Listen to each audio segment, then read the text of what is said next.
Turned जान मोहम्मद बदीन जे शहर मलकानी लॻ ॻोठ सुल्तान महर वासी मोहम्मद इस्माइल महर पारां रेबारी बिरादरी जे बासर माण्हुनि ख़िलाफ़ ऐवानी सहाफ़त अॻियां एहतिजाजी मुज़ाहिरो करण खां पोइ प्रेस कॉन्फ्रेंस कंदे चयो आहे त रेबारी बिरादरी जे बासर माण्हुनि में धुनू रेबारी,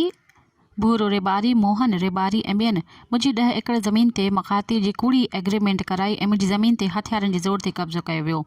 ऐं हथियारबंद पंहिंजा माण्हू विहारे मूंखे बेदख़ल करे छॾियो आहे जॾहिं त मुंहिंजी ज़मीन में कणक बसर जो फसल बि बीठल आहे ऐं मूंखे हथु खणण लाइ जान चूम मारण जी धमकियूं ॾिनियूं पई वञनि जॾहिं त इहा ज़रई ज़मीन में ताज़ो काज़ी ज़फ़रुल्ला खे विकिरो पिणु करे रही आहे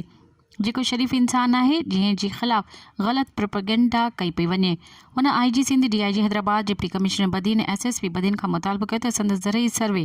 ज़मीन ते बासर माण्हुनि पारां कयल कब्ज़ो ख़त्म कराए साणुसि इंसाफ़ कयो वञे। मज़ीद ख़बरनि ऐं तफ़सीलात लाइ विज़िट कयो असांजी वेबसाइट www.awamiNewsHD.com ऐं ॾिसंदा रहो अवामी न्यूज़ HD।